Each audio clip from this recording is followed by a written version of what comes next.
Bonjour Credo et bonjour à nos invités. Joyeuse Pâques. Je m'appelle Tim Vermilia. C'est un privilège pour moi aujourd'hui d'ouvrir la Bible ensemble avec vous et explorer le sujet de la Pâques. Au début de la semaine passée, j'ai vu un mème sur l'Internet. Je le trouvais vraiment bon. Alors, j'ai copié, je l'ai traduit. Si la traduction est pas bonne, vous pouvez me blâmer. Mais c'est vrai que beaucoup de choses peuvent changer dans une semaine. Pâques 2021. Nous célébrons un peu comme nous l'avons fait l'année passée. Et avec des nouvelles que M. Legault a partagées l'autre soir, bon, on est encore zone rouge, mais ça ne veut pas dire que nous ne pouvons pas fêter Pâques. À mon avis, c'est l'événement le plus important de toute l'année. Noël ou Pâques? La naissance de Jésus ou la résurrection de Jésus? Je sais, c'est un peu comme la discussion proverbiale qui est devenue en premier, la poule ou l'œuf. Je crois avoir raison que la réponse est plutôt Pâques. Et je pense que j'ai l'appui de textes bibliques.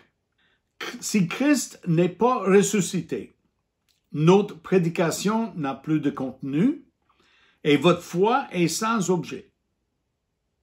Si Christ n'est pas ressuscité, votre foi est une illusion et vous êtes encore sous le poids de vos péchés. En réalité, je ne veux pas provoquer une dispute, mais plutôt diriger nos pensées vers les événements de cette semaine il y a environ 2000 ans, l'époque où Jésus parcourait la région d'Israël. Je prends pour acquis que vos connaissances de la fête de Pâques sont un peu mieux que ce que j'ai entendu dans un Vox Pop cette semaine sur YouTube. La question posée, quelle signification a pour vous la fête de Pâques? Ginette a dit, Pâques, pour moi, c'est l'arrivée du printemps, aussi le traditionnel brunch style cabane à sucre, le jambon à l'ananas et belle réunion de famille. Marika, elle a dit, une occasion de se réunir en famille, de préparer une chasse au coco de chocolat pour nos enfants et de profiter d'être tous ensemble.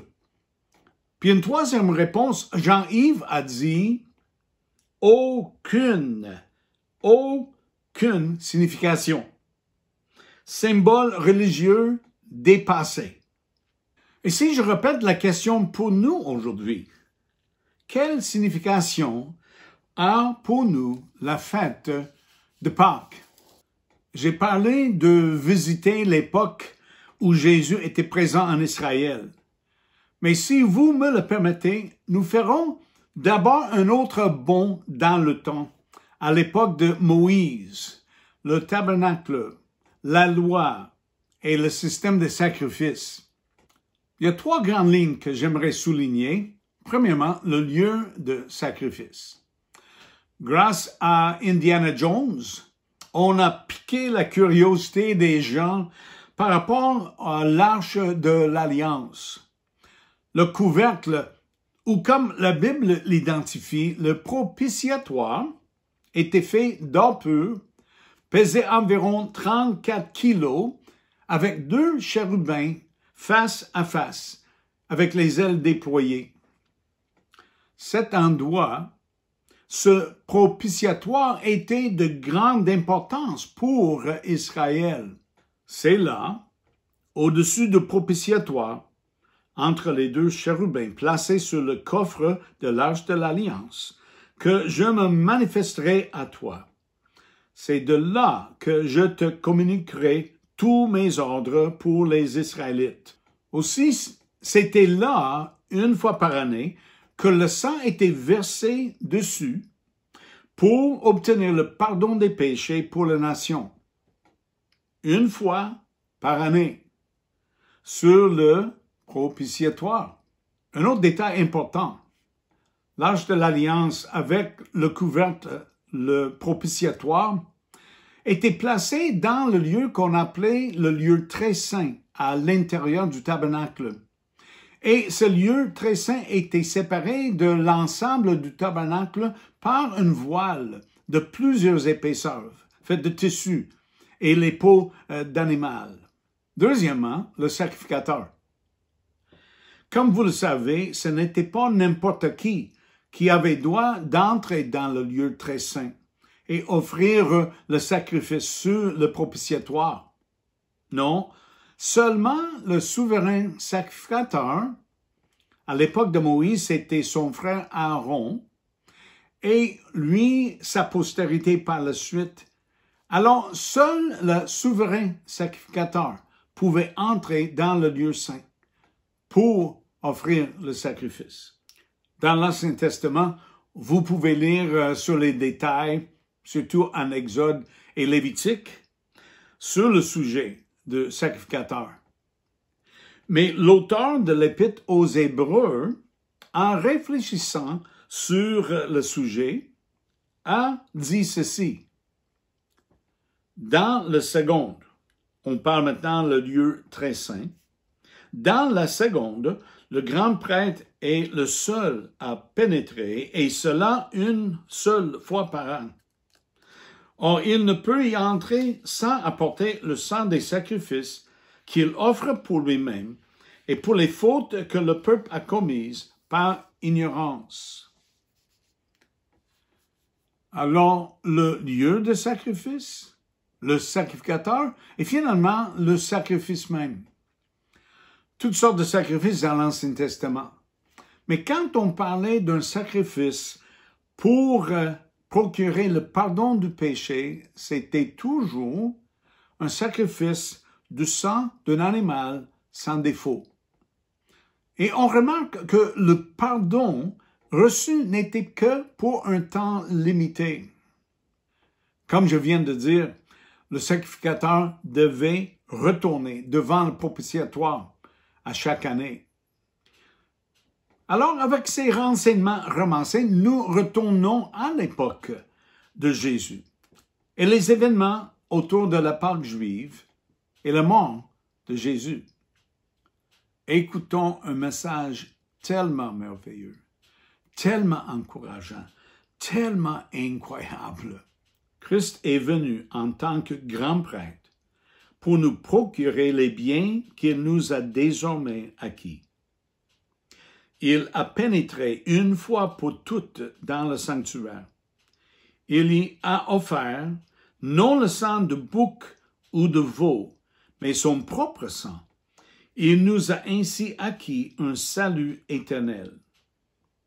Mais Christ s'est offert lui-même à Dieu, sous la conduite de l'Esprit éternel, comme une victime sans défaut. Nous sommes purifiés du péché, grâce au sacrifice de son propre corps que Jésus-Christ a offert une fois pour toutes.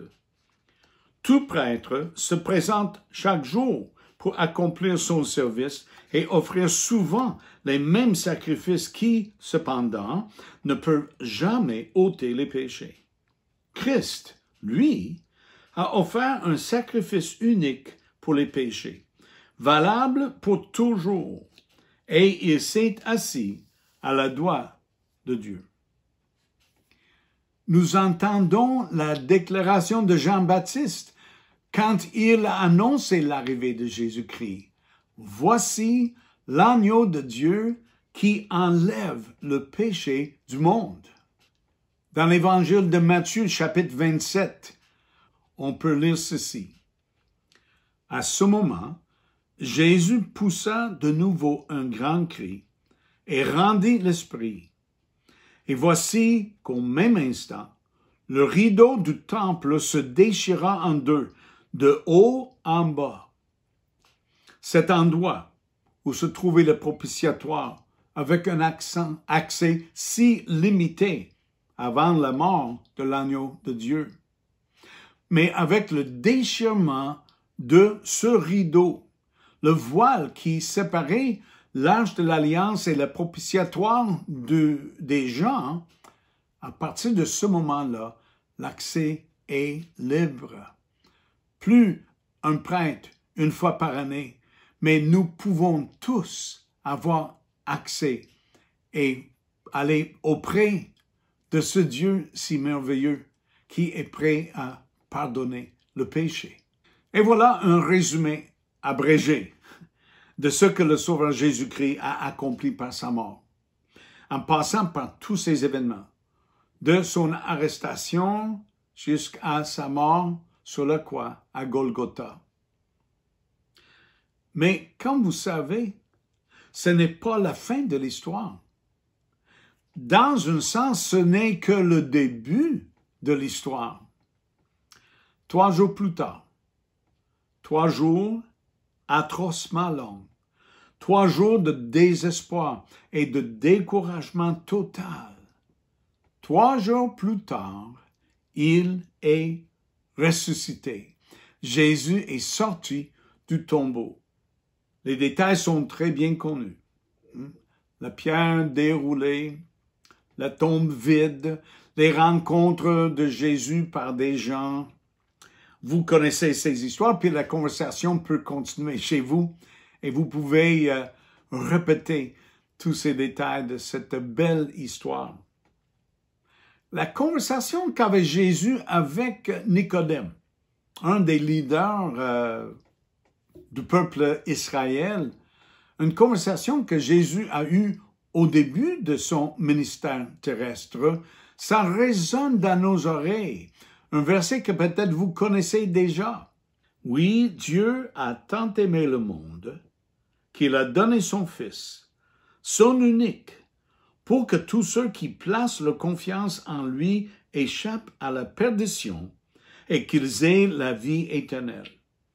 En effet, Dieu n'a pas envoyé son Fils dans le monde pour condamner le monde, mais pour que celui-ci soit sauvé par lui.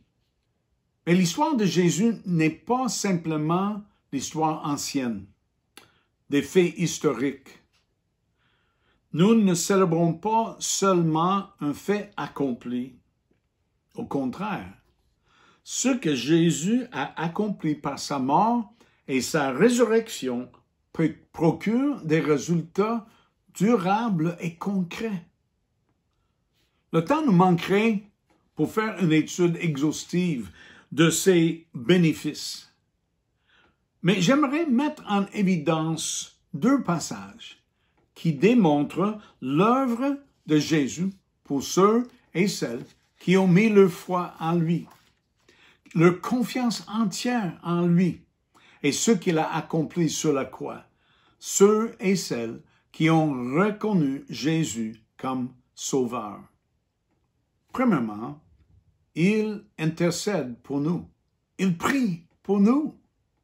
De nombreux prêtres se sont succédés parce que la mort les empêchait d'exercer leur fonction à perpétuité.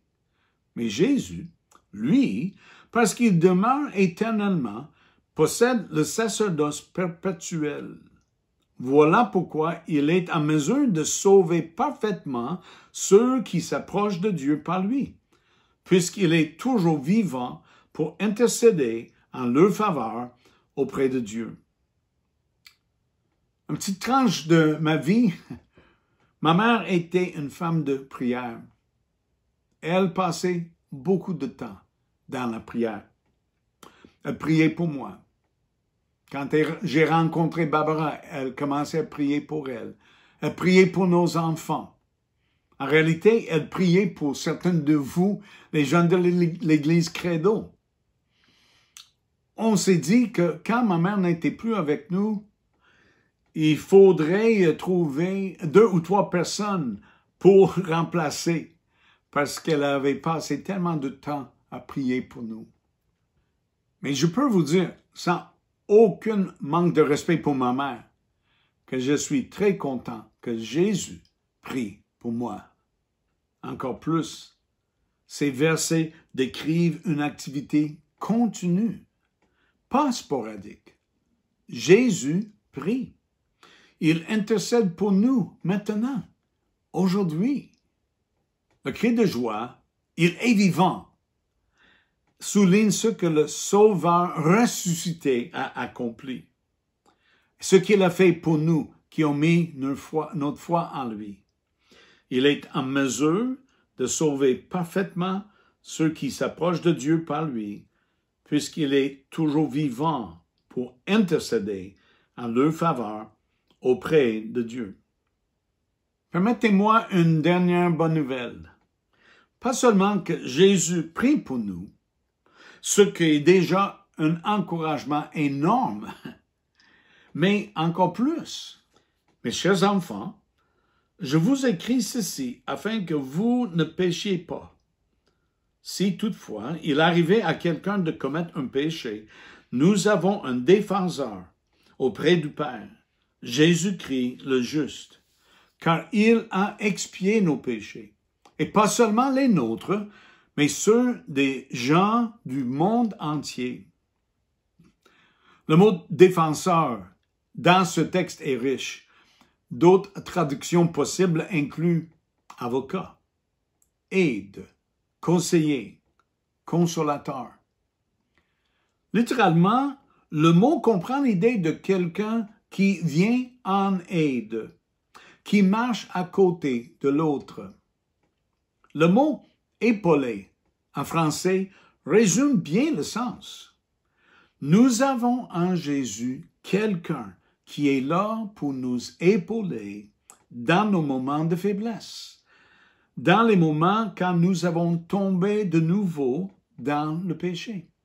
Il est là, pas pour nous condamner ou réprimander, non, pour nous épauler, pour nous aider, pour nous encourager à retrouver l'intimité avec son Père. L'intercession de Jésus pour nous est constante. Il prie pour nous. Par contre, ce rôle de défenseur ou celui qui donne l'encouragement, c'est plutôt ponctuel. Le texte dit que s'il arrivait à quelqu'un de commettre un péché, à vrai dire, parce qu'on se connaît, nous allons pécher contre le Seigneur. Espérant que ces moments vont arriver de moins en moins souvent, nous avons l'assurance que quand nous aurons besoin de quelqu'un pour nous épauler, pour nous encourager, Jésus-Christ, le juste, sera là pour nous. L'histoire de Pâques est finalement une longue histoire. Une histoire qui trouve son sens dans le déroulement des événements avec le peuple d'Israël et qui est complétée par la venue de Jésus-Christ. Pour terminer aujourd'hui, j'aimerais simplement faire écouter les paroles de Jésus lui-même. Il n'a pas mâché ces mots. « Je suis moi, le chemin, la vérité et la vie. Personne ne va au Père sans passer par moi. Moi, je suis la résurrection et la vie. Celui qui place toute sa confiance en moi vivra, même s'il meurt. » Joyeuse Pâques. Peut-être un peu de chocolat, un bon repas en famille, avec le jambon à l'ananas, mais surtout avec la confiance que le Sauveur ressuscité, Jésus-Christ, est votre Sauveur.